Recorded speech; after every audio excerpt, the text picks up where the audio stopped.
Thank you so much, Angela Brown and Jay Rodenzahl. Unfortunately, they cannot stay with us because they are going to rehearsal. So we wanted to start. We were really lucky. The artistic team let them come and sing and be here with us. But now let me say a few more general welcoming remarks. I am joined on the stage here by two women who I have just met in person, but I have known their work before, and it has just been a pleasure getting to know them. To my immediate right is Bridgette Wimberly, who is our librettist for Charlie Parker's Yardbird. And the next person over, the only other person on stage now, is Theresa Ruth. Howard. Oh my goodness, I've got all these pages here, and unfortunately, Theresa Ruth Howard, who is somebody whose name I've gotten to know recently, not only as a dancer with Alvin Ailey, Dance Theatre of Harlem, Armitage, but also as somebody who's been really speaking beautifully, truthfully, and for difficult conversations around how do we think about different people, different stories, different vantage points in opera, in ballet, on the classical art music stage. Before I go any further, I want to start with a land acknowledgement. We've been doing a lot of these in Michigan, and it's nice to see that they're happening all over the place. They're not meant to fix anything fully, except to help us remember who we are on this space right now. So, I would like to acknowledge that the territory on which we are gathered is the ancestral homeland of the Coast Salish people. This acknowledgement reminds us to strive for respectful partnerships with all people as we search for collective healing and true reconciliation. And I open this with this comment, with this acknowledgement, because I think it's a wonderful opening for what we're trying to do here in the Opera House. And it seems that this is something Seattle Opera, the whole little or big campus here with the PNB Ballet and the Symphony, that these are things, and the city of Seattle, take really seriously, and hence you guys too, for showing up on a rainy night in February. I want to acknowledge, too, that some of the topics we're going to be talking about are complicated and tough. There's no perfect way to do it, and we all have blind spots, including me, but not my two panelists. They're perfect. No pressure. But just to say that we will be talking about things, I'm going to start by giving some comments about settling us into these topics, some of these topics. We'll then talk about, since we've just heard Angela Brown, and to hear a part of the opera, we'll talk a little bit about sort of putting the opera together and just really fun historical elements of putting it together and who Charlie Parker was and who he still is in our thoughts. We are then going to have, I don't want to give you too many spoiler alerts, but I do want you to have a sense of the arc of what we're doing here. We are then going to have a dance by a young dancer here, and the Amanda Morgan, and she will be dancing, and then we'll move more into talking about embodiment and representation and sort of how space is used and how this really affects all of us. And then we will have more conversation and open things up to conversation up here, and then open it up to you guys, the community of the community conversation. So that's where we're going tonight. Feel free to think of questions, and you will have a chance to ask them, and we will discuss them afterwards. So let me say a couple of things just opening. I don't want to I'm a professor at the University of Michigan. I talk a lot about opera and race and gender, and opera in places where people don't usually think of it. I've been doing this for years, and it's really exciting to see that other people think about these issues too, not just me. I've taught opera in the Huron Valley Women's Correctional Facility, not too far from where I live in Ann Arbor, Michigan. I've talked about opera in South Africa in these first generations after apartheid was dismantled in 1994, and how opera, which had always been big in South Africa as a whites-only segregated form, was something that Black and mixed race people jumped into, and we started to have with in 1994. As early as 2002, we had our first big opera called Princess Magogo, who died in 1980, but she was part of the Buthelezi family, the Buthelezi clan, and she was also a musician. So there was an opera by Mzilikazi Khumalo in 2002. That opera actually went to the Chicago Lyric Opera at Ravinia, so sort of the summer festival. There's been other operas on Winnie Madikizela Mandela, called Winnie, from 2011. There are operas where you can see Bizet's Carmen in a film from 2005, U Carmen Kailicha, so it's set outside in Kailicha, a township outside of Cape Town. So I'm used to talking about opera in places we don't expect it. I love thinking about race and gender and access and accessibility and nation and what we see and what we don't see on the opera stage. One of the exciting things for me what Seattle Opera is doing is that it seems to be on the vanguard of a movement that's happening in opera, and I'd like to say it's also happening in ballet and some of the other arts, but opera, it seems to be, though it's taken a while, it's sort of moving ahead to realize that this tradition, and I know there are a variety of people and experiences in here, those of you who love the opera, who've been coming for a long time, don't want to see that go away, and don't worry, opera isn't going anywhere, which is good, because we need to have conversations like this. But we also realize that some of the things we saw on the opera stage, for those of us who know it well, are a little troubling in today's context. And for those of you who are newer to opera, when you see an opera where makeup is put on to change somebody's race or ethnicity, for example, Verdi's 1887 opera, Othello, based on the Shakespeare Othello, where people blacken up to be the title character, this is a little troubling. And it doesn't just happen once, it happens frequently with Aida, interestingly, another Verdi opera from 1871, and I love Verdi, I wrote a Verdi dissertation. It happens in two Puccini operas that are chestnuts in the repertory, Madama Butterfly from 1904 and Turandot, his last opera from 1924. So it happens into the 20th century, not only with the operas written, but also operas as they are performed. Nowhere else do we have, nowhere like on TV, on Broadway, in plays, in high school productions, do we have, I think, at least in the United States, where people change their skin color to represent somebody else without somebody saying, whoa, we should talk about this. But on the opera stage it has happened, and there are a variety of reasons it has, because singing and tradition and having a voice that can sing a certain role, I'm not trying to exonerate opera, but there's a larger context for that. So what do we do when we think about this now? There are a couple of points I want to make, and Theresa Ruth Howard gave a wonderful conversation to a bunch of people in this Seattle arts community, where she was saying, you know, when we think about who comes to these events, who comes to classical American art events like the opera, like the ballet, and how it feels like an intimidating space, indeed it is. That is not by chance, because for so long these were segregated spaces, and people of all backgrounds weren't invited. So when we think, wow, it's really hard to reach out, there are reasons, material, consequential reasons behind that. Luckily, we're trying to address it and we talk about it, and this is good because it means we can't just say, hey, come, you're welcome, and expect people to say, wait, really, am I welcome? For those of you who go to these events, you know that this can be an intimidating space. It's a wonderful space when you know what's going on and you've got somebody who brings someone and you get to learn about it. But it can be a complicated thing. So there's a history of why it is hard, why why we need to do these conversations.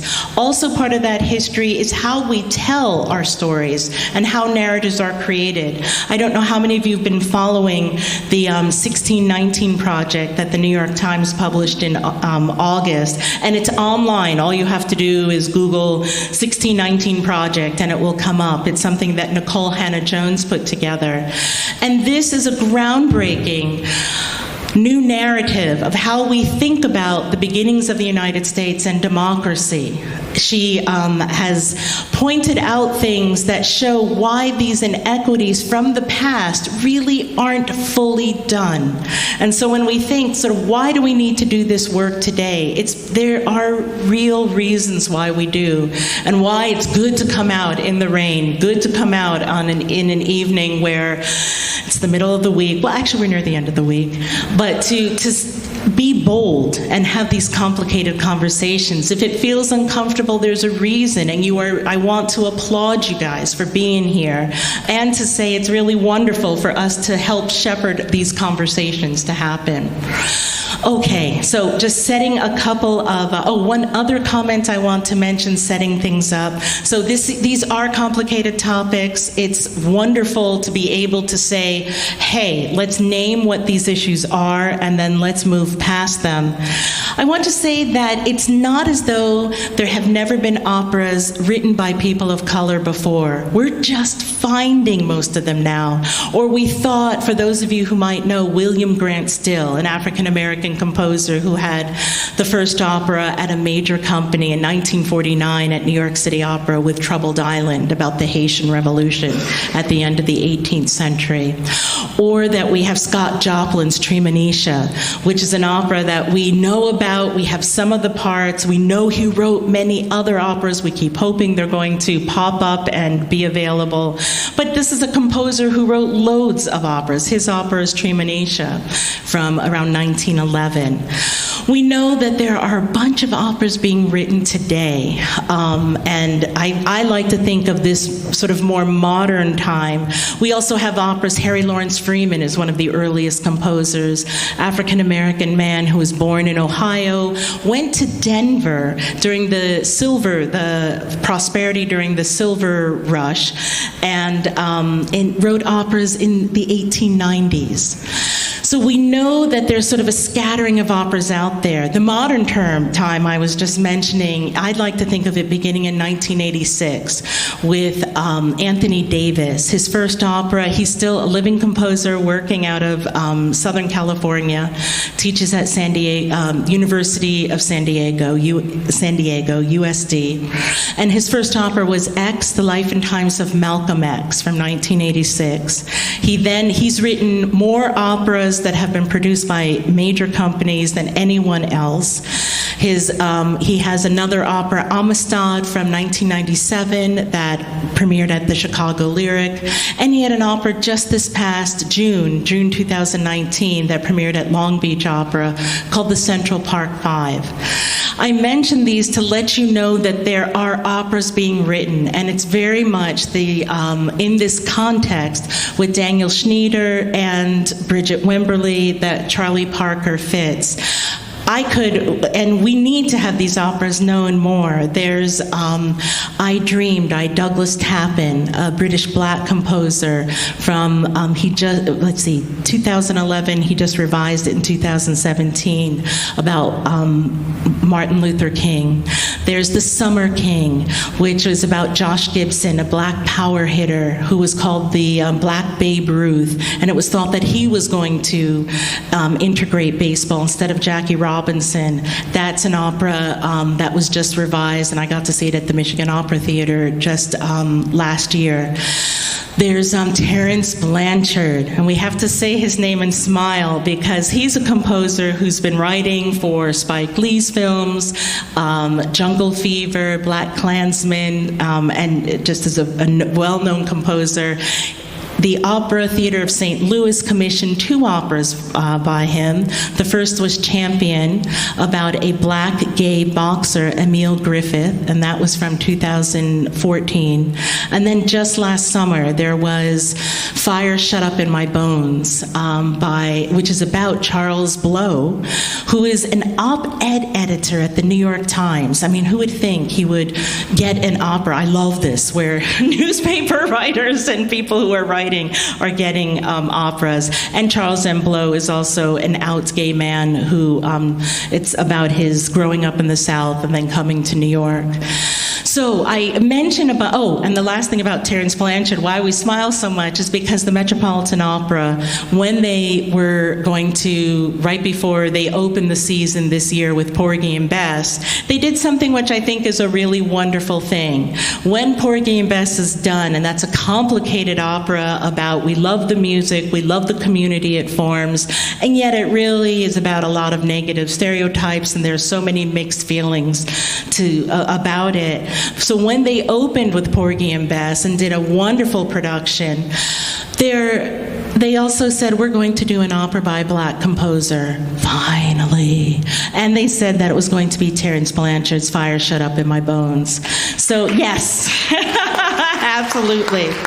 So I wanted just to give, and there are more operas, but just a quick overview that what we're seeing, what Seattle Opera is doing is bold and path-breaking and part of an important step that needs to happen. What these women up here with me, we're talking about something that is cutting edge and revolutionary, feels like it's long in coming, and it feels wonderful that it's fine. So with that quick sort of overview, I want to ask some questions and start, so it's not just me being professor, but to actually start a conversation here that will then move out to include all of you. So Bridgette, if I may, because all these honorifics and titles we have, I just want to move it to just getting down real with the conversation. In some conversations you and I have had, I was really thrilled to hear that Charlie Parker wasn't an abstract name to you growing up, that he was someone that your family knew about, and yet there was a complicated history there. Can you tell us a little bit about how you came to this subject and who Charlie Parker has been to you? Well, I've heard Charlie Parker's name all my life because my mother's twin brother idolized him. He took up the saxophone because he loved Charlie Parker, and when Charlie Parker came to Cleveland, Ohio to play, they actually got together and jammed a bit. My grandmother hated him. She felt my uncle became a heroin addict, trying to be like Charlie, and she blamed all that on Charlie Parker. So since I was a little girl, I heard of Charlie Parker as the devil, reincarnated, and and the reason why her son wasn't I don't know, a surgeon someplace or something. When my brother, who's also a musician, got asked by the composer of Charlie Parker's Yardbird, he told him he was looking for a librettist, and I'm a playwright and a poet and a playwright. I was not a librettist then. So my brother called me and it said, his friend Daniel Schneider is looking for a poet to write about Charlie Parker, and I immediately said yes, because having heard his name over and over and over again, and really not knowing anything really about him other than what I heard, I know his music was great. My mother kept saying it, my grandmother too, all that would drive you crazy. But I respected what he did, knowing only about that much about him. So I said yes. I went to talk to Daniel. Daniel said yes to me, surprisingly, and so I went out reading and looking at videos and films and stuff, and the books that were written about him. He wrote very little about himself, if anything, really, and you could listen to his voice on YouTube or something to hear what he sounded like. But from that, all the stuff I'd heard about him for my whole life started to melt away, and I started to respect him. He worked extremely hard. Yes, I do think he was a genius, but genius can just float away if you don't really work at it. 11 hours a day, he practiced that saxophone, and as Angela, who just sung about his mother and his love for him, with her love, he was able to continue to do what he wanted to do. And being born in, growing up in St. Louis, Kansas City, Missouri, he would stand in the alleyways and listen to the professionals play because he was too young to go in the clubs. So that is how I came about knowing about Charlie Parker as a kid, researching him as an old woman, and then turning around and actually coming up with an idea about what to write about Charlie Parker. The composer, all he asked me to do was make sure he wrote some new music, but he had been dead forever, and he always wanted to do a big orchestra. The rest of America wasn't going to let him do it in those times, but he would have to learn how to orchestrate that big of a event. So once I found out that he passed away and ended up in the morgue for 3 days unidentified, I thought that's when he's going to, before anybody knows he's dead, that's when he's going to compose his new big orchestra piece. And that's how it started. So I love the fact, thank you for giving that overview, and I want to go just a little slower over some of that for those of us who are still new to the opera. So we have two situations I want to make sure that I can clarify. We have the situation that Charlie Parker wanted to write a piece that was big, that included 40 plus instruments, and we know he wanted to do this, and yet we don't have it. And so you decided to give him that opportunity. And Daniel Schneider, the composer, said he wanted that sort of the aspiration of writing something big for Charlie Parker. We know that he wanted to do that, to be in there.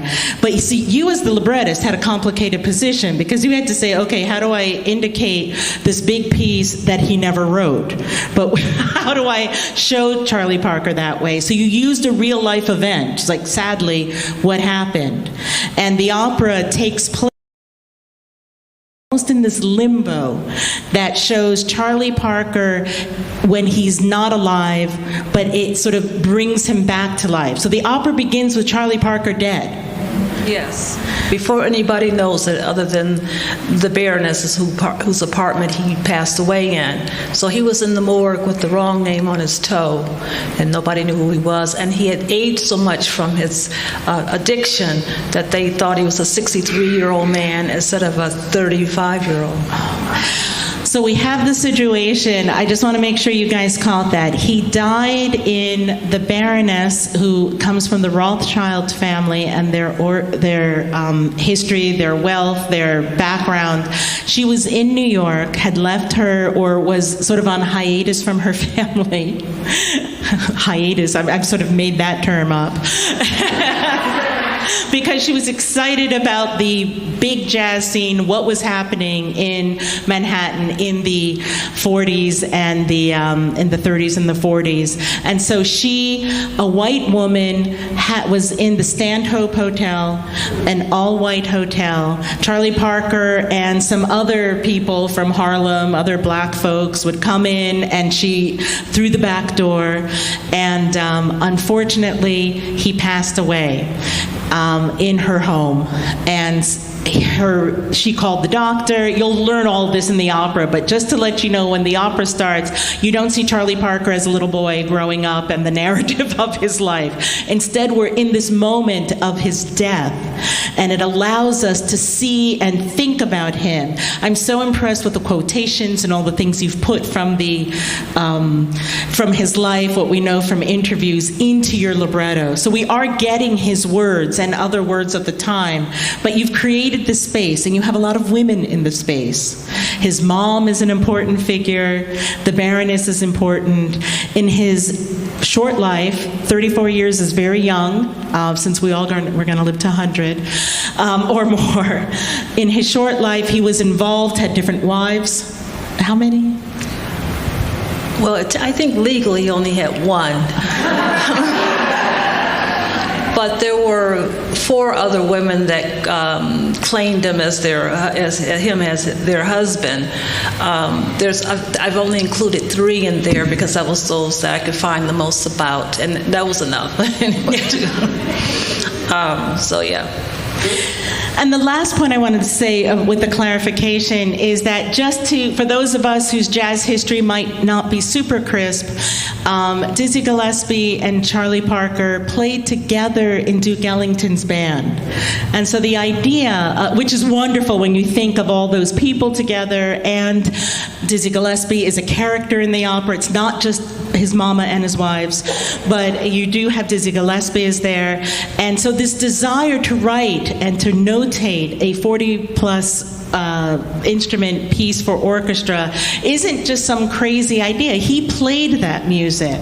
A lot of people think of black genius as something that just, naturally oozes out of people's pores, and we can certainly talk about this more. This hooks into ideas today of the magical Negro or somebody who's able to do stuff. But black genius is like all genius. It's a lot of talent and a whole lot of work, and that was definitely the case with Charlie Parker. I know we're going to move into the next scene in a moment, but Theresa, I feel so terrible having you sit here with all these great things I know you're going to say. Did you want to jump in a little bit about these ideas of black genius or anything that we've talked about with relationships and sort of black kinship structures, whatever? Sure. I mean, with my time here at Seattle Opera, we've had a number of different conversations, and one of the concepts that came up was the idea that oftentimes when we think about black genius, we can envision it in sports and oftentimes in music and spaces that we go, the Negro excels at this, and that somehow it's just you're anointed, or it's like a gift from God, which it is, but it implies that there's not discipline and mastery and work and intelligence behind it. And so somebody like Parker, when you think about his genius, his innate ability to understand music, when you talk about how long hours he put in, not just practicing himself, but also in the listening. There's an informal sort of study there that's oftentimes not acknowledged or valued in the same way as quote-unquote formal study. So I find that very, very interesting, and I think that when we talk about race and blackness and excellence, there's oftentimes this omission of the same hard work and fortitude that oftentimes white people are assumed to have had to go through. Of course, because in order to excel, you must have had all the schooling. But how do you school somebody in the type of music that Charlie Parker ended up writing? He was writing music that was different from the Dixieland Jazz Band and the 12-bar blues, and different from the swing band that he was playing in Duke Ellington. He and Gillespie and then others ended up doing this new style that sort of took the 12-bar blues and went beyond them and did hard, virtuosic improvisations that you couldn't just sit in on and sort of be the welcoming space that interracial audiences or interracial teams would do. This was something that was reclaiming a virtuosic bebop style, sort of creating a scat, which you might have noticed in some of the writing that the mom, I mean, it's wonderful how this infuses the whole language of the opera, where you get these sort of improvisations that are out there. And part of it is being written as we are going to take jazz in a new direction. That's not just big swing bands for everybody to dance in and for it to be a lot of black musicians playing for white audiences, but we're going to do saying our words and our responses. There weren't books he could read about that. He had to hear what was happening as he did. And jazz was not taught in schools at this time because it was still seen as very subversive. So he did everything he needed to do to figure out, how do I take this language further? So this genius, I mean, that is part of the genius. It's creating a new language that comes after sort of evolving the language we already have. Speaking of moving into different media and languages, what I'd like to do is to shift into another performance that we're going to see. And it is a pleasure to introduce Amanda Morgan as who is a dancer.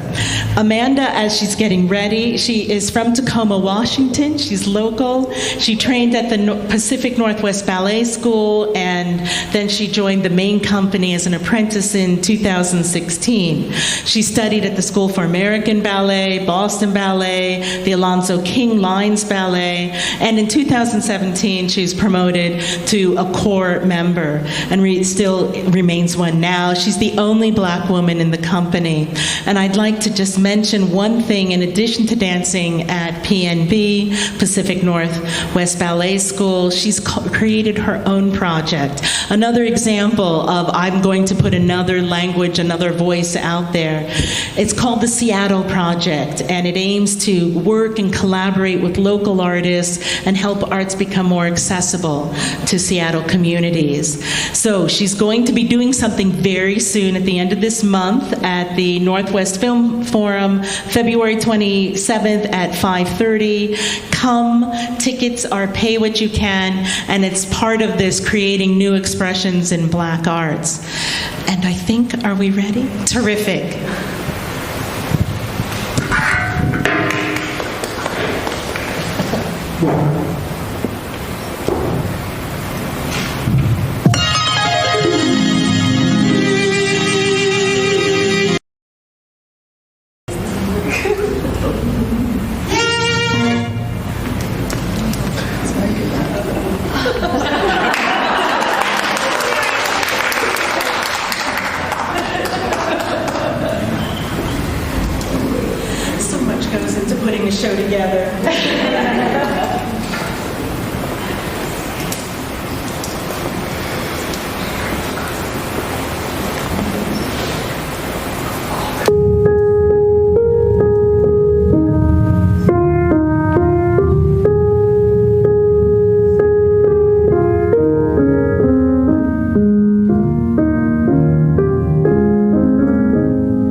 Sit there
can't fall on little girl blue. No, you so girl, you might as well surrender, 'cause your hopes are getting slender and slender. Why won't somebody send a tender blue boy to cheer up little girl blue?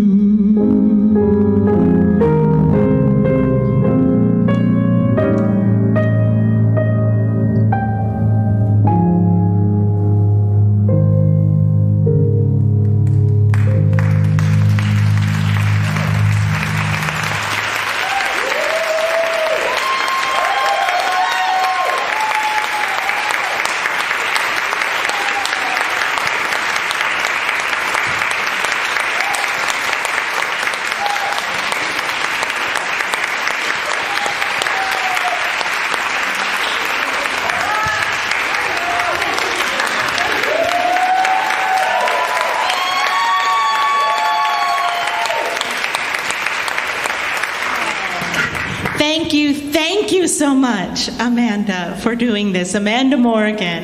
And she has a performance coming up later at the end of this month at the Northwest Film Forum, 5:30.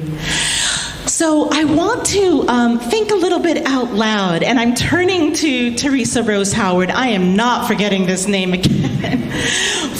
And without putting anyone on the spot, but I'm wondering if you could give us some sort of what...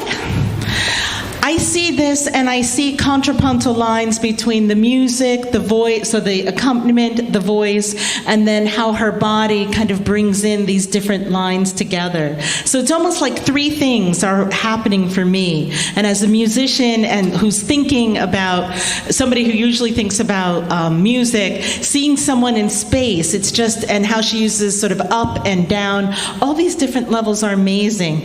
As a dancer and somebody who's used to thinking about embodiment and space, could you walk us through some of the things you were thinking about?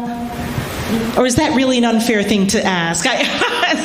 Well, no, I do have an answer to that, but I want to give a special sort of like a credit to the idea that she sat here for that period of time. It's cold in here. She is also dancing on concrete.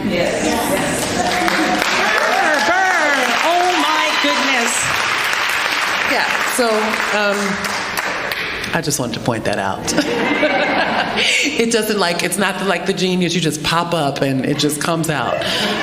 For so many of us, art feels like that. Like, woo, look what she can do. Well, the reality of it, it's supposed to look easy. It's supposed to sound easy. Well, she did that. The effort is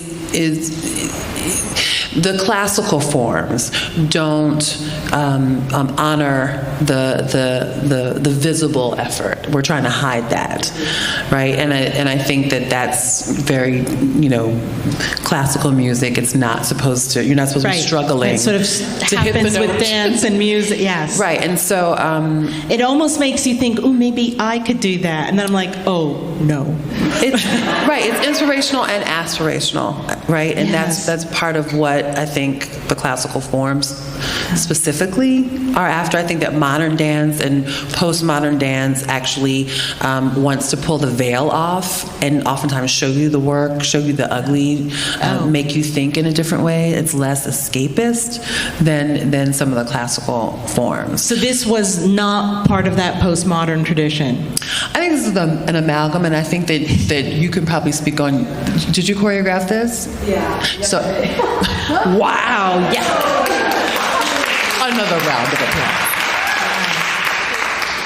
So I think you're seeing everything that has probably been put in her from her classical training.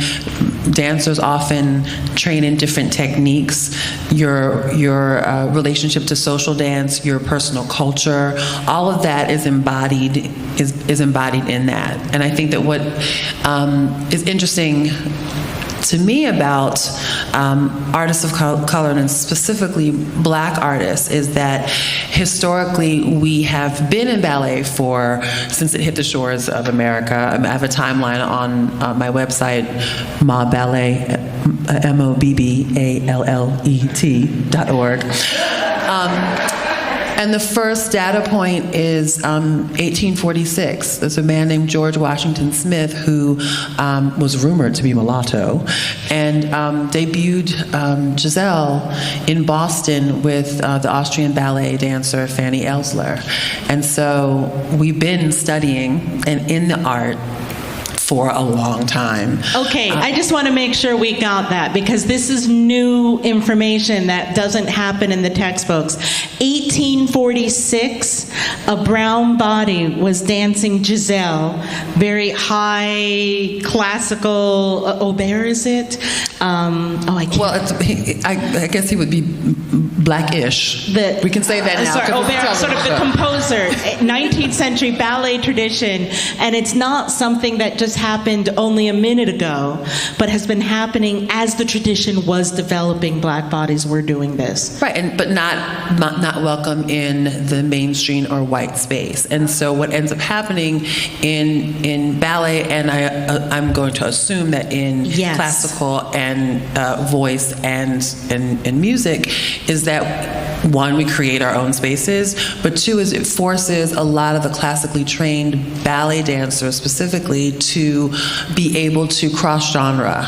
So you have people who are classically trained who end up going to Broadway and then dancing with ballet companies. Now this is, when you think about the trajectory of the average ballet dancer, and what we're told is like you really have, it's a straight line. When you look at the history of Black ballet dancers, it's fascinating because these were triple, quadruple threats that could go back and forth. Like, it's very odd. Usually ballet dancers go from ballet to another genre. Very rare do you have someone going from Broadway and being in a ballet company. You have Billy Wilson from Philadelphia, who started out trained in Philadelphia classically, went to Broadway, went to Europe with West Side Story, the original cast of West Side Story, and then joined the Dutch National Ballet. So these stories, this is something I think people of color in the arts, it's more of a norm for us, where people expect us to do one thing, jazz or gospel or spirituals or hip-hop or, there's so many examples of composers who we know who did popular music, and then also we're trying to write operas, we're trying to get symphonies performed. It seems like this is happening with dance also. Absolutely. And I can only imagine that Charlie, because you said that he started studying in school, so I'm sure that he studied classically starting, right? Like he learned, that's generally the trajectory. What you learn, yeah. So it's also an assumption that jazz musicians somehow aren't classically... wouldn't know any, right. And they're so divorced from all music that they just kind of do jazz. Whereas most likely, do you know much about that background with other musical traditions? Was he active, like go to church events? No, not too much. Okay. No, but he was in the school orchestra, so he picked the instrument. Well, it was always a horn. And he learned to play the horn in his school, which nowadays music in a lot of inner city schools, they don't even teach music anymore. This was in the 1930s, so he started learning the instrument then. I don't know when the eureka moment was that he felt like, oh, I absolutely love this, but it may be he wanted to, as they called each other cats back then.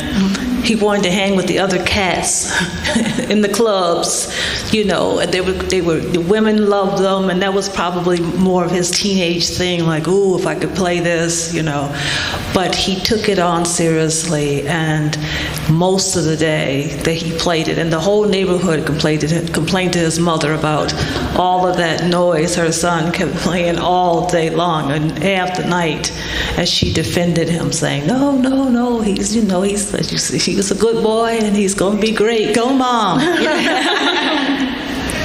Defending folks. So I want to open up this conversation to we've talked a little bit about opera and sort of these classical forms and what's at stake for making something American music or having it performed today in the United States, where we're going to go and see them and have them resonate with us. And importance of different voices. One example I love is that as you were telling Charlie Parker's story, you added these women's voices and you added a space where you could use elements that we know are true from his life, but then sort of add other things that, I have not seen it live. This was the first time I actually heard the music come alive, and that was pretty amazing.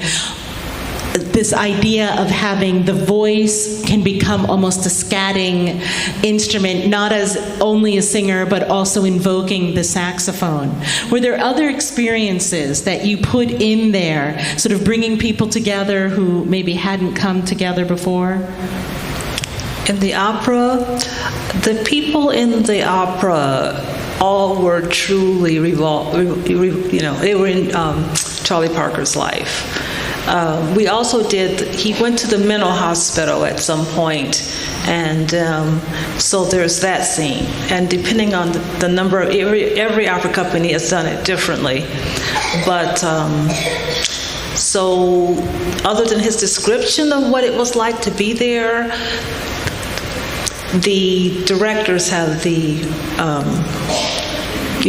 can put their own spin on what it looked like in the Crazy House in Los Angeles in 1940-something, So anyway, but other than that, I tried to stay as true to Charlie Parker as I could from what I understood about the times,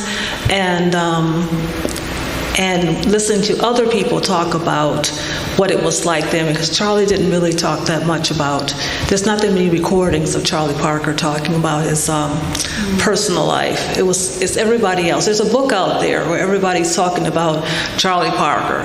They all had their different take on him.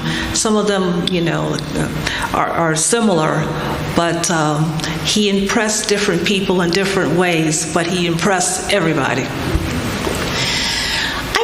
We think of jazz a lot as a genre where people dance, and they have sort of Lindy Hop and swing and different types of dances that were popular at that point. Is there a dance that is associated with bebop? No, the bebop was... And either of you, yeah. Okay, well, I'll just say, bebop was, it wasn't thought of, as far as I understand, as danceable. It was just too fast, too crazy. It wasn't,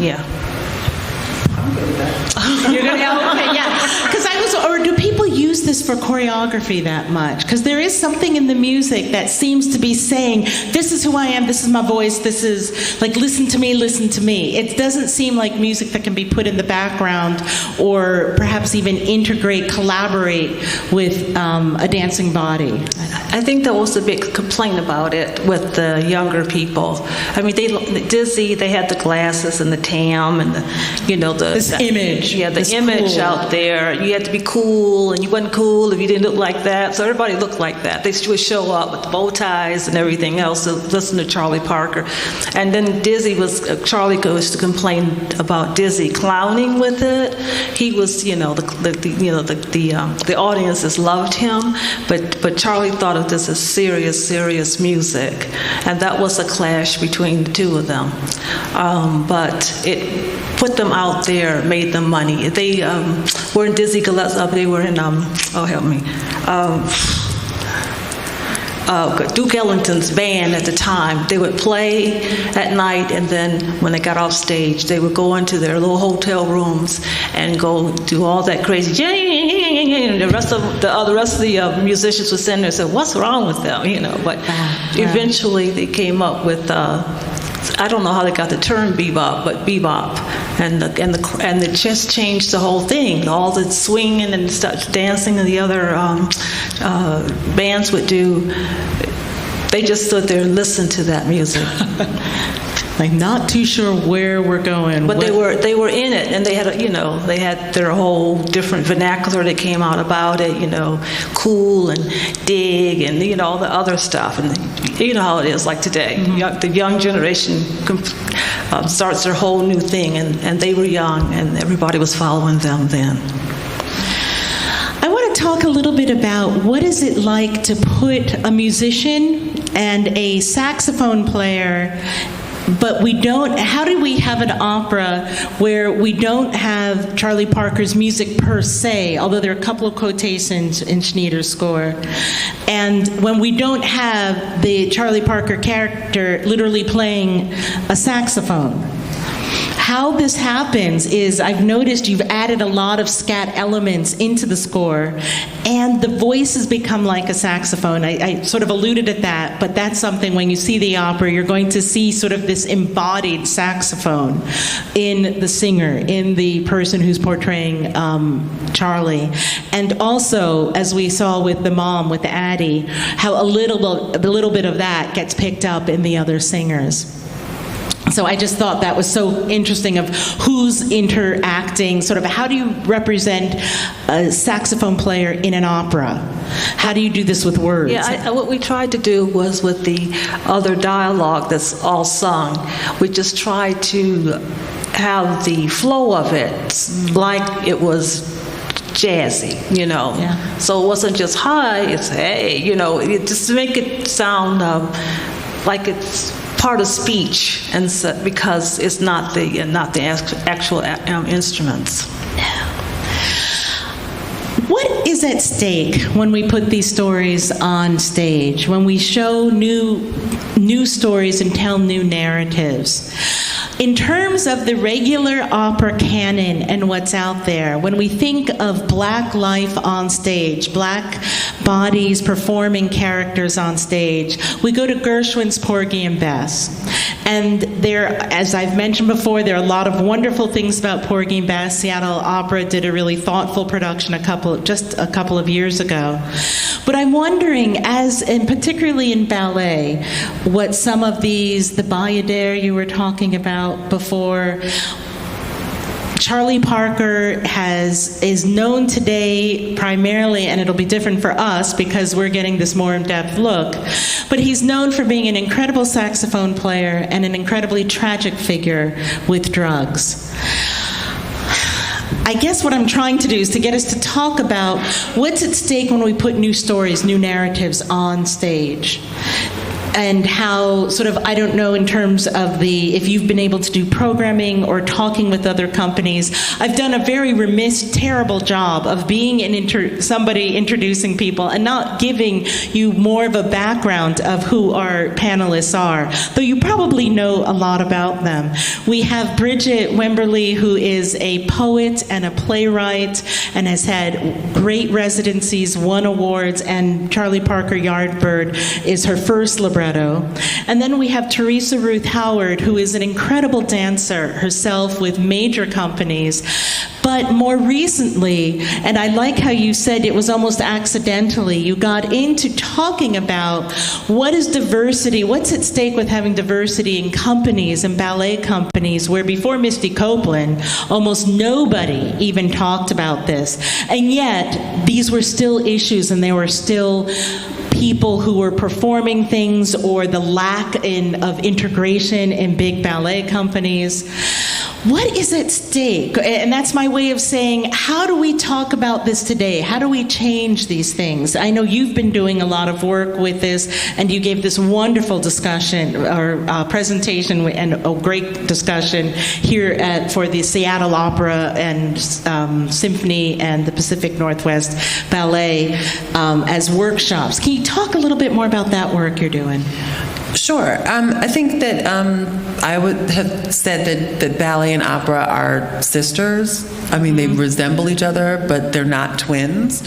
And so for me, I did enter it sort of accidentally, and because I wrote an article about the narrative of Misty Copeland being held up as the first and the only. As a former member of the Dance Theatre of Harlem, I knew that was not true. But I thought that because of the marketing of today, there was an erasure of that history. And so in the article, I sort of lifted the history back up.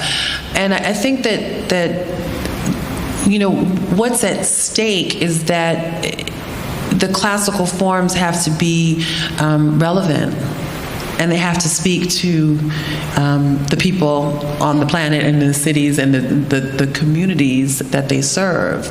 And so in cities specifically like New York City or Chicago or Washington, D.C., where the demographics are a certain way, when we look at ballet companies, specifically because they have companies, whereas opera is sort of more of a transient sort of form, that becomes a real question. And it's not just in specifically the bodies that we see on stage, but the stories that get told. So ballet and opera as sisters, the DNA is that a lot of the canon is problematic. It can be racist, it's misogynistic, it can be sexist. But they're classics, and we have to hold them up, right? But we're all trying to be more socially aware. We have #MeToo, and we're acutely aware of what we're not supposed to be doing in present. What are sort of taboo things we don't talk about? These forms hold up this other set of values, and so that's a large question in terms of what's at stake. But the largest thing at stake is that they will not be relevant, and there's so much other content out there in the world that you actually don't have to leave home for, and you don't have to pay a lot of money for. And so who's going to show up? I love that you talk about opera and ballet as sisters. Historically, going back to the beginnings of opera in the 17th century, they shared the same stage, and a lot of operas incorporated ballet. So now, it's a real luxury to be able to have a ballet in an opera, with all of that, but it still happens. It's wonderful. I don't know how many people saw, I keep bringing up Porgy and Bess, but the Metropolitan Opera's high-definition broadcast on February 1st had Camille A. Brown hired as the choreographer, and this really added a different dimension to what we saw on stage. In a way, there was, I think, did anybody see that production? A few people did, yeah. There was a lot of, so usually you've got Catfish Row, which is a big chorus, lots of singers, and there's, some movement on there. But there were, I think, at least 8 dancers or 6 to 8 dancers who weren't part of the chorus, who were doing really stylized choreography. And some of that choreography had a lot of hip and buttocks and sort of almost, I don't want to call it twerking because that's going in another direction. It was culturally specific. It came out of the era. Yes. And that is different from the Carmen de Lavallade version that I actually did, which was very stylized in that it was very taking the Africanist form and fitting it into a European context that everybody could kind of feel comfortable with and recognize, right? So in both versions you have the cakewalk, but one is more performative in that it's presentational. Whereas, now, just full disclosure, Camille A. Brown is my very good friend. And we talk a lot, we share a lot, and so when you mentioned it in the email, I was like, girl, what you want me to say? Oh, excellent. Because I was like, I want to represent you right. I said, I think I know, but she said, I didn't want it to be performative, or like you're performing blackness. I want it to be a beingness, right? And so, because these are characters, but they are stereotypical characters, but they are human. They are based on human beings. I found them. Yes, it was so provocative and complicated to watch, because on one hand it almost felt like a trickster element of, whoa, you're showing that, and yet it felt really, I don't like the word authentic, but it felt like it was coming out of real experience. But see, this is the thing. It was actually authentic, because she's taking the movement that corresponds from that era and presenting it in ways. And the thing that I thought was really brilliant about it is that she the dancers didn't necessarily come out and be like, okay, like in normal opera, it's now the ballet part. Right. They were woven in. They were built in. It came out organically from the scene. Yeah. And it made sense. And the most, looking at it, I go like, oh, they are enjoying their beingness. They're not performing blackness. I am black. This is a part of our culture. And although Porgy and Bess can feel very shameful, that was, I think, a really beautiful element of it, because it was like there's value in our culture, like in our authentic culture, in this inauthentic rendition of it. It felt so right. I've been thinking about Porgy and Bess for a while, and now I thought, Porgy and Bess has a ballet now. Like, this needs to be a part of it. It just spoke and was another way of Black embodiment. Seeing so many people on stage is really a big deal, a wonderful deal, and to see them move with what feels like a natural element. And I use that very carefully. And I always get nervous with authenticity, because it implies there's one right way to represent something. So that's where I'm nervous. Like, I am showing you this is the right, authentic way. And it's like, there are usually many ways of doing something. But there was something that felt organic, that felt sort of, I could feel my body connecting with it in a way that I don't usually. I can't connect with ballet in that way, but maybe I'm thrilled when people can. The other thing that's interesting about what she did with that movement was that she gave them characters. She made them people. Yeah. So every time that they were in the dance element, the personality of the character, because usually they're just the dancers, and you're like, just fill the space, 5, 6, 7, 8, and you're off. But you saw the relationships. She built relationships into the choreography, which made them people who were in the town, right? And so that's a part of the cultural aspect. They were characters. They were characters we had been missing. They were characters and bodies doing things that had felt sort of absent and stiff when they were missing from Porgy and Bess, and to put them in there. Going back to something we had talked about before with just the lack of having people of color in ballet, in opera, a real problem is that a lot of younger audiences are used to seeing integrated spaces, that it's a strange thing to see an all-white cast for a lot of people who we want to sort of learn to love ballet and opera, those young ones under 45. And I love how the young ones go up to 45 instead of just 20 or something. The student discounts or the special prices or, the young people's club. So this is something where opera companies and ballet companies need to think, what's happening now? Who's on stage? We want to invite you in and to make you feel welcome. Yet if you're the only one, who's in the stage, in the building, that feels a little strange. So I think ballet has also had this issue.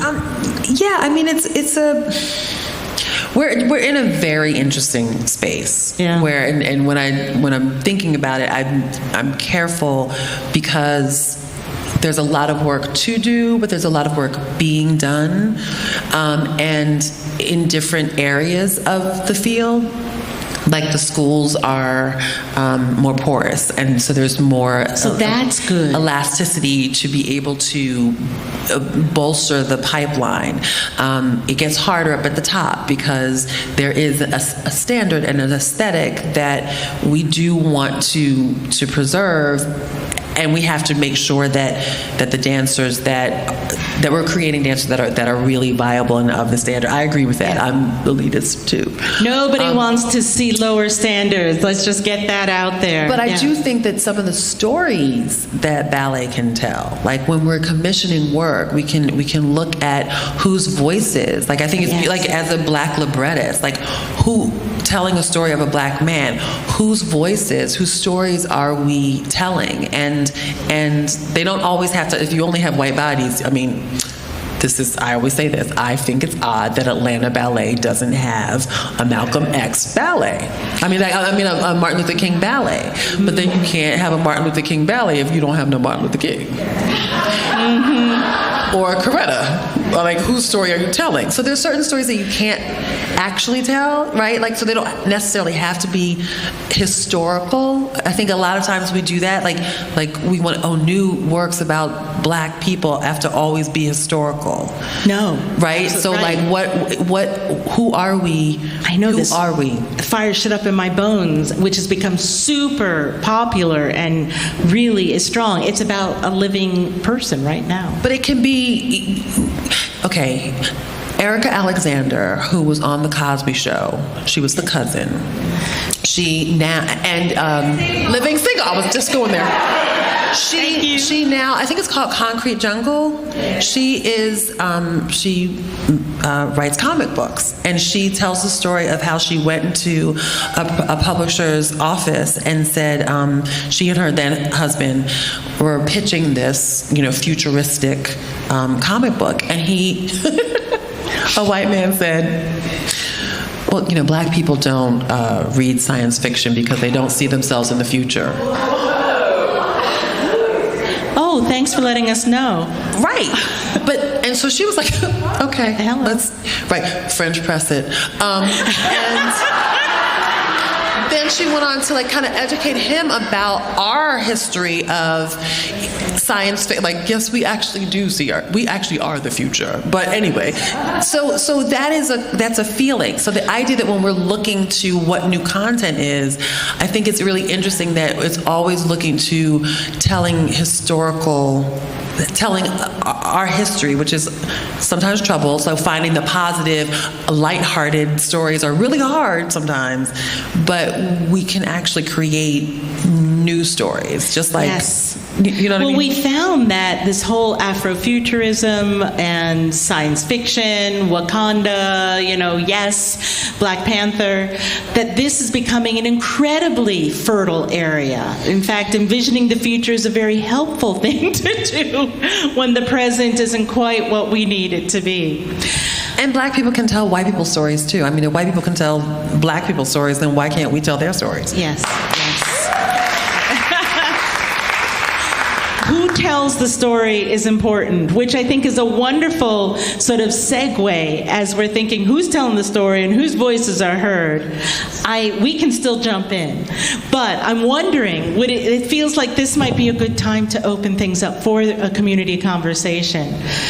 And logistically, how should we do this? Oh, we've got it. So, are there people, and I think we've got a microphone going around. Oh, okay, great, thank you. So you don't have to make the big trek down the stairs. If there's some comments about, if there are any questions you have particularly for one of us or for, I'm thinking with this opera coming up and how we've got the librettist right here, or anything we've said, or if you want to introduce another topic, please feel free to jump in. Oh, I see one right here. I'm so glad you're doing this event. It is so good to be here and to hear the opinions of all of you. And the depth of knowledge is incredible. And I'm looking forward to see the opera here and seeing Amanda Morgan's performance and what we should do. Some of us is, I'm not from Black community, but my heart is with you. We'll amplify the voice. Get our friends to come and see the performances because you're all amazing. Thank you. Oh, thank you. I have a question. Great. Where are you? I'm right here. Hi, I'm Atusa Koroshin. I'm a pediatrician and public health worker. And thank you. I want to echo how grateful I am to be here and that this event is taking place. In my work, I do some community-based race unity work, and I also do some empowerment of young people, like teens and preteens. Great, wow. Yeah, and so there seems to be, and I think it's not as bad as it was maybe 30 years ago, but there still seems to be this idea that to choose the path of arts is somehow a lesser, either less prestigious or less certain future or less defined, or somehow, I find that it's kind of like the flip side of the narrative where the white world sees black people and says, oh, they're great at the arts. And I see this like flip side in communities of color where people are like, well, you want to be this kind of artist, you know what? And granted, there are I don't know if I'm articulating this correctly, but there are segments of the arts, maybe not the sisterhood of ballet and opera. There are segments of the arts where the prestige was associated with materialism, with possibly misogyny, with a narrative that was overblown to be associated with crime. But I think that kind of bad rap that the arts or music or whatever has gotten through like the wider society may be affecting career choices. And I don't know if it's just the people I've met or the young people I've met, or if this is something valid that you have seen. And so I was going to ask your opinion, and those of any in the room who've given this thought, as to how I can turn the conversation when I'm speaking to the families of these young people, and I'm also when I'm speaking to them, when they say, oh, this is what I gravitate towards, but I think I better become an engineer because, and I'm not discouraging anyone from going into STEM. Don't get me wrong, because we need people of color in STEM, but the idea that someone would either suppress or backstage or back burner their artistic inclinations because they feel that it's somehow not bringing credit to their community to go into that field. Please. It's really interesting because I did a talk about exposure, access, and opportunity in the UK for the Royal Ballet, and deconstructing it, right? The difference between exposure and access and opportunity, and what in working it through, what I was coming up with was the idea of culturally. Communities of color not looking at the arts as a viable occupation. It makes sense because it is risky, and when you are already in a risky situation, you need to choose something that's going to pay your bills. Now, white people feel that way too, but when you are from a marginalized community, it's 2, 3, 4 times fold, right?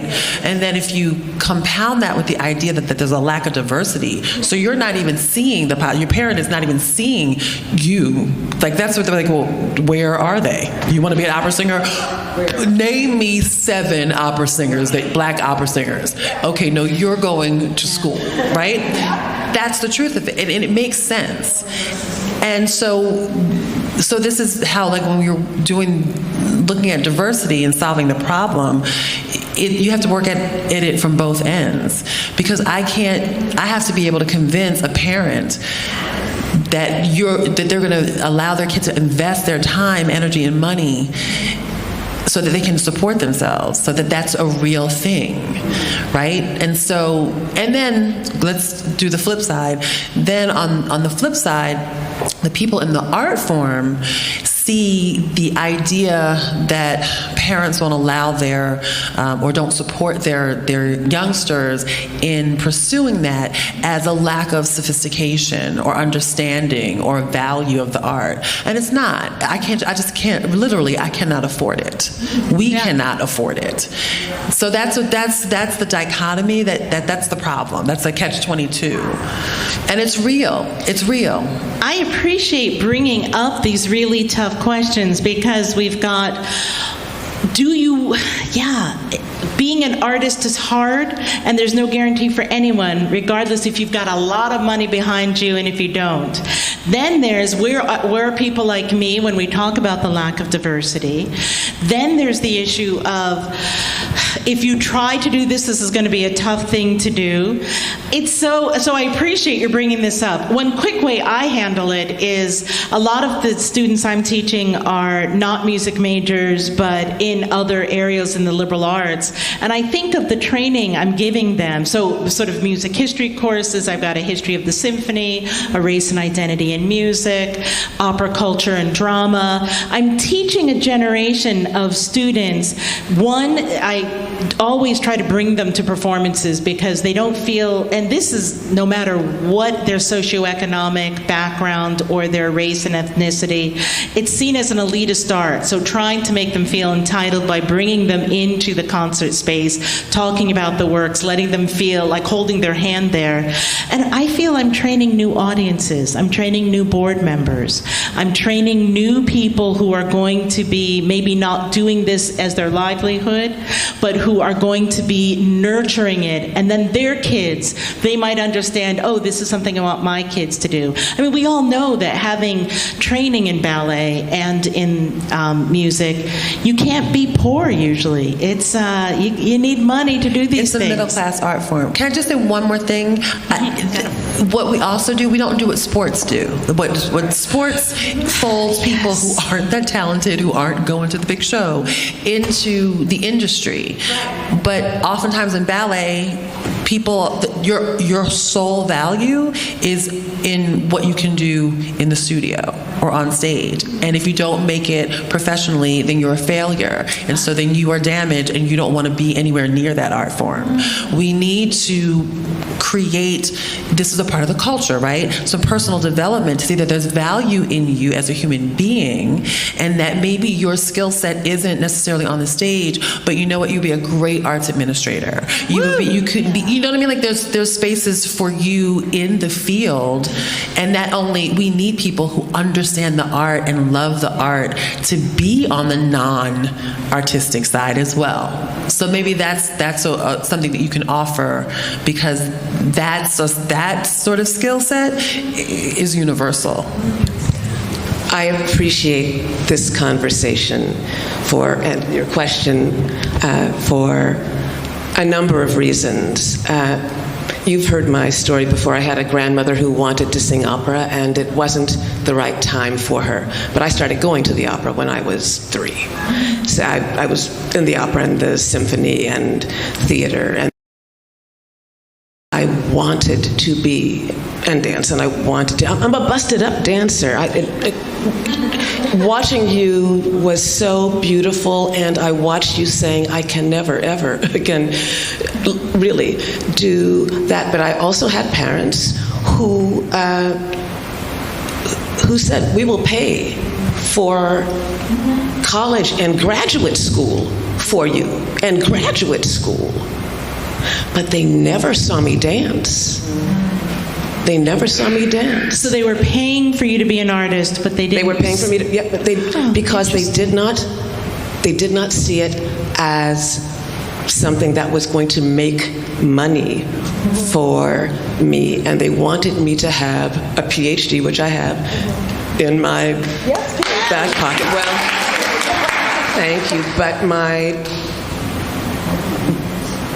but I was an artist at heart, and I had a fellowship at Dance Theatre of Harlem and at Alvin Ailey, and that was nice, but they didn't understand that. And my father was a was a musician, and I mean his whole family was musical. But he was a minister, right? So I think people understanding that you can be, on the stage, you can be behind the stage, you can do all kinds of things if the arts make you happy. Is a good thing to teach, and I think there's some generational things that are starting to shift, and I hope that's the case, and I will see you. Oh, you've got it. Hi, I'm about to be that person that does a two-parter, so sorry. First of all, y'all talked about sci-fi, so I would love some origin story, like how do you get into opera? Oh. Okay. You good, man?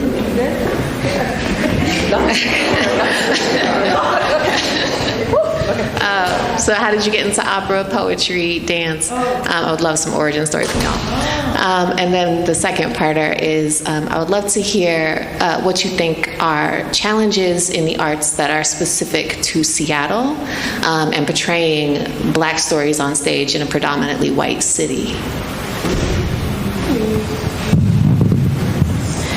Well, unfortunately, none of us live in Seattle full time, so it might be a good way to get a conversation what you guys are seeing as some of the challenges.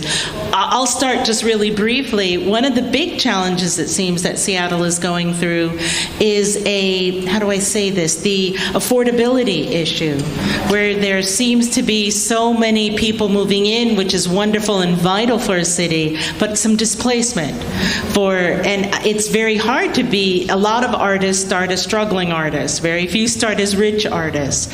And it's great to be in a city because there's like a lot of stuff happening and there's a buzz and there are a lot of people.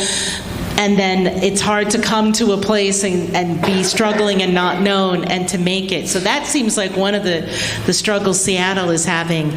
I'm also interested in the demographics of Seattle. Is it really an all-white city or no? Okay, I got the sense that maybe it's not entirely, but maybe there needs to be sort of, a visibility what are the different populations here? Who is doing stuff in the small little areas if it's not happening in the main downtown zones? I don't know if there are people. Yes, I see some hands right in the middle. There. The microphone. Yeah. Is there so? Wait. So sorry. What was the origin stories question? You. Where are you from? Our origin stories. Oh. That's the superhero window. What's happening? Okay, so who we are, where we come from, just a little bit about us and our how we got into the arts. Yeah, how you got to, how Superman has an origin story, how he crash landed on that. Okay. Would you like to start? I was a closet poet for a long time, and James Baldwin, I loved him and read everything, and when I came to New York to study something else and did, but my passion for writing poems never ended. And then I I lived in Harlem. My brother, who was a musician, invited me to come. He was playing behind Mimì Baraka. And he told me to bring one of my little sorry poems. And so he played. I got up on stage. I was a very, very shy person. But I got up on stage, and I didn't know I was holding my breath. I knew I couldn't breathe. But while I was reciting, I got to the end of the first page. It was a poem about my mother. I turned the page to the second one, and I forgot the second page. It was blank. And I had to say, oops. And so they invited me back the next... They invited me back the next Monday and said, don't forget the second page and read it over. So I came back and I read the whole poem. I kept telling my brother kept saying, you're not breathing. Take a breath. Next Sunday, anyway. So I did that. And I read it, and I started going, this at the Victoria 5 Theater, which is on 125th Street. And so I went back for all these Mondays. And then Phyllis Yvonne Stickney, who's an actress and has done a lot, she was the head one that ran the thing. She went off to do a movie, and I was, my shy self stood up and said, we don't have to wait till Phyllis comes back, we're going to keep going. So I kept writing. I applied to Lincoln Center Theater's Director's Lab and got in. And in a workshop with another group, new dramatists, they said, pick a color, pick a sound, and 2 people, and write a scene. And I wrote a scene. And then the director's lab, I gave it to a woman who, that ran the group, and she said, finish it. I finished it in like maybe 3 weeks. I gave it back to her. And Wendy Wasserstein, if those of you know Wendy Wasserstein, chose my play for the Cherry Lane Mentor Project, and Ruby Dee starred in that play. So then I was a playwright. Oh, that's good. I'm from Philadelphia originally. I'm the baby of 9, believe it or not. And my sisters, we all did something. I don't know how my parents managed it, but we all, went to a parochial private school. If you wanted music lessons or whatever, they figured it out. And my sisters danced, and my mother loves to tell the story that I was 3 years old. We went to the recital at the Academy of Music. I trained at Philadelphia Dance Company. Joan Myers Brown is the founder, and I refused to leave until they promised that I could do that. And so they took me down. I was too young, but they knew my sister, and they allowed me to take class. And actually, by the time I was 8, I was dancing with the 16-year-olds, but my teacher was a woman named Marion Sujet, who was very light-skinned. She looked like she was white. She had green eyes and like red hair. And she was actually Joan Myers Brown, her teacher, and Judith Jameson's teacher. And she was the person that said to my father, because I had a ballet father, take her to Pennsylvania Ballet because she could be a ballet dancer. And so he did. And so he was my greatest advocate, and was always there, knew terminology, sat outside sewing point shoes with the mothers. No, seriously. And so I just had an affinity for it. I think I was probably about 8 when Arthur Mitchell and Dance Theatre of Harlem came through Philadelphia with a show called Doing It. And Arthur Mitchell was brilliant because he figured out the way to bring the Black community in to see ballet by mixing the genres, right? So the show had a gospel choir, they did dougla, and they did forces of rhythm, and that which used popular music. And so in each city, marketing genius, he auditioned local children, and at the top of the second act, the ballet bar came down, and there were 12 local kids who did a ballet bar. And so my father, of course, took me to the audition, and I got the show. And part of so it was my first experience seeing versions of myself. I was like, oh my God, where did they all come from? Like all these brown ballerinas, like I had seen 1 or 2, but like to see this like sepia oasis of brown, and they were all gorgeous. And so I did that, and what part of our pay was that you got a scholarship to the summer session. But I was 8 and I wasn't going nowhere. So by the time I was 12, we cashed in on it, and sort of that's sort of how I progressed. I ended up dancing for Dance Theatre of Harlem, and then in an odd sort of segue, ended up writing for Dance Magazine. It's a long story, but I have a sort of windy sort of road that didn't make sense for a while. I taught for a long time at the Ailey School, and in different intensives, always writing, always sort of questioning, and that's how I kind of fell into what I'm doing now, which is I'm like oddly perfectly created for it, because I have the background of ballet, of being an educator, and sort of like being a thinker, like observing the field in a weird way. I was saying to you, I've for years I felt like I was on mute, screaming, and nobody could hear me. And then finally somebody like found the button and go, "What is she saying?" Kind of like that. And so it's been an honor and a pleasure, and I'm always shocked that I have the opportunity to speak to artistic directors, because as a ballet dancer, artistic directors are people that you hold your breath as they walk by, and you're like, you're like, hello? Like, but I'm in rooms with these people, and able to hopefully make some sort of change, so that, I will say this, at Pennsylvania Ballet, I integrated the party scene. The first party scene in Nutcracker. Oh. Yeah. Oh, wow. It's a story. You go across the floor, they say your name. Obviously, they put the wrong name. The wrong name with the wrong girl.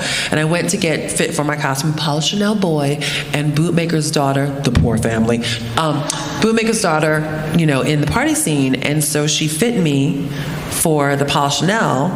And then I was standing there waiting for my other costume. And she was like, "Thank you very much." And I walk off to the side. She called the next girl up. Her name was Jennifer. She was not that good, but she was blonde and she had blue eyes, and she called for the costume of Bootmaker's daughter. And there they were, the tears, crying, walking down the stairs. Remember, I said my father was my advocate.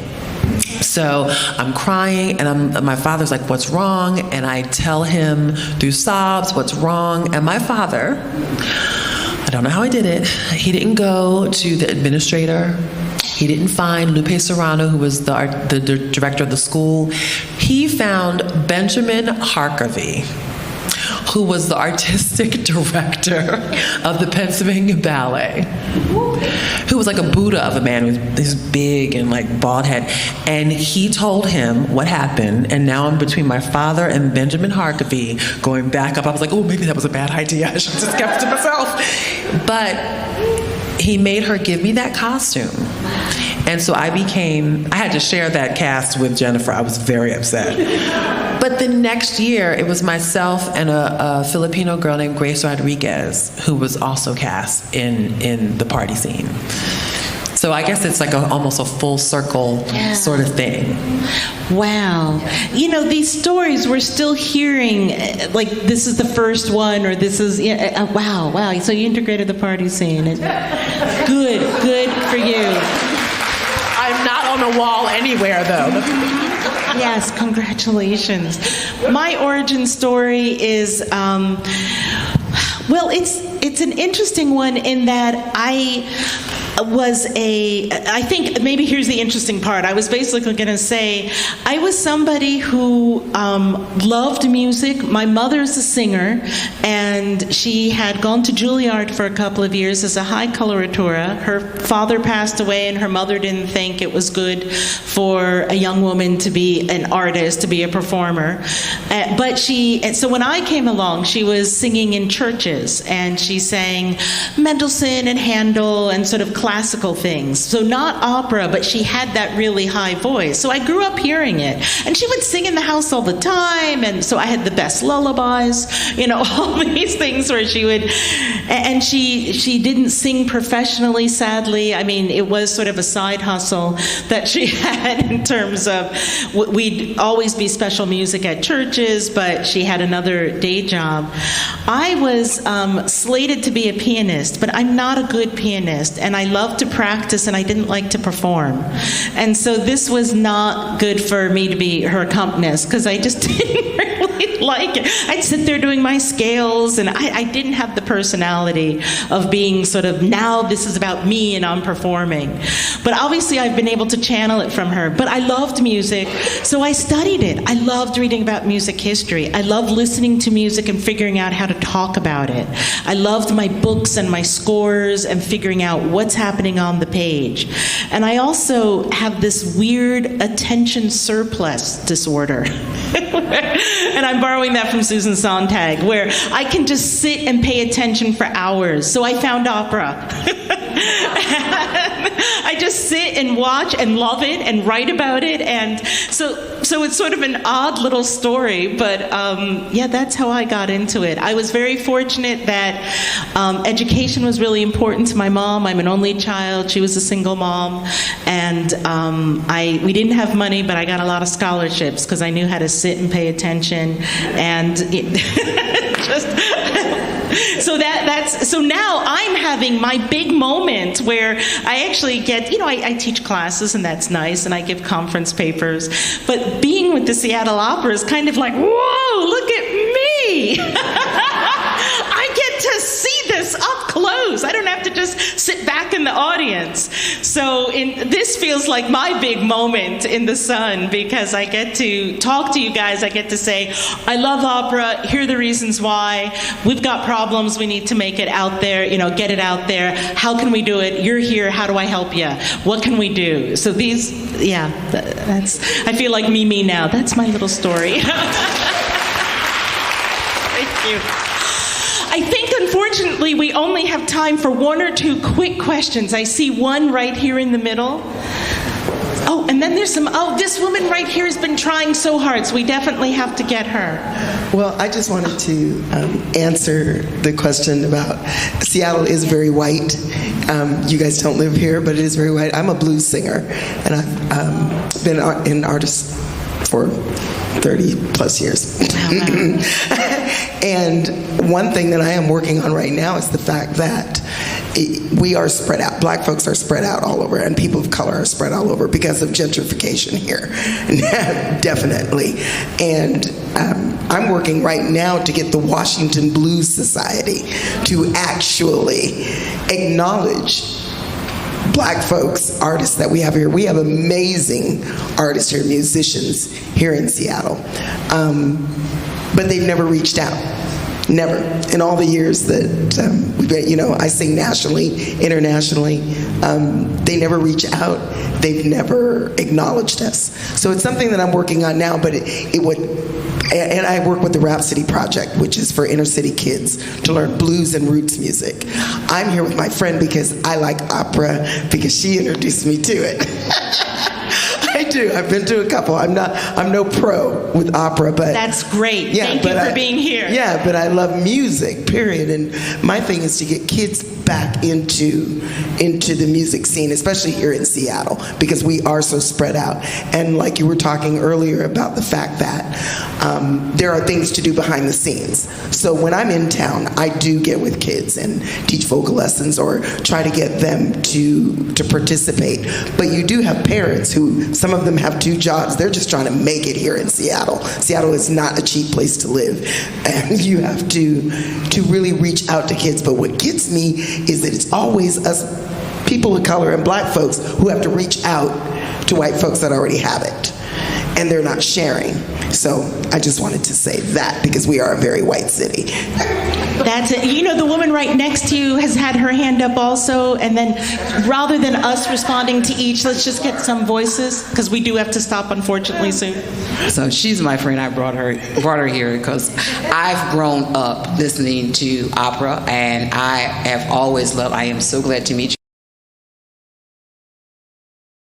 18th and 19th, and so I will be there. I try to go every year. But I just say this: I have a lot of kids. I didn't grow up in Seattle, Washington. I grew up in Chicago. So my experience in hearing classical music is totally different, probably from everyone that I've heard, even hers. And we've already had this conversation. My mother, I started music because I was brought up in the church and I listened to music. But on that same timbre, I started playing piano. We didn't have a piano. My mother eventually bought a piano and I took lessons.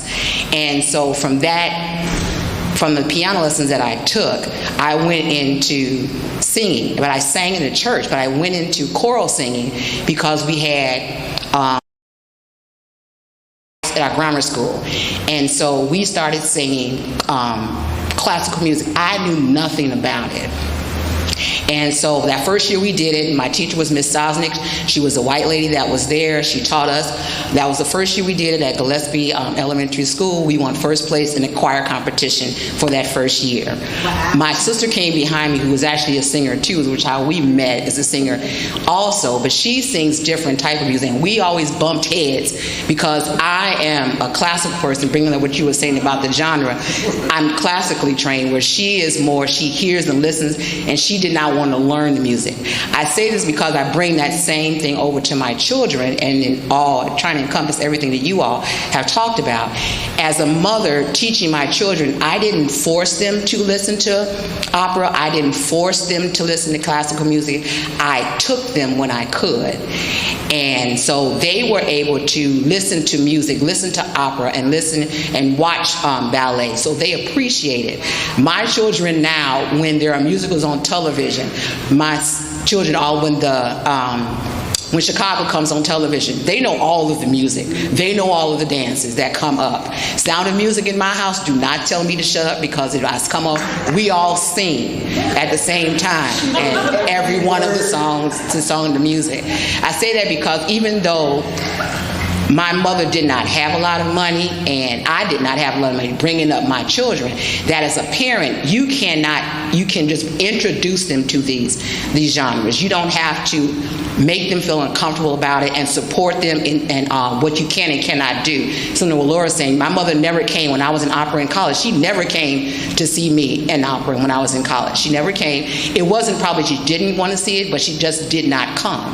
That's a really interesting theme here about sort of who's feeling entitled, because it sounds like they very much supported you. Yes. And yet to not go is saying something like, maybe I'm not comfortable in this space, or that's what you're doing. Yeah.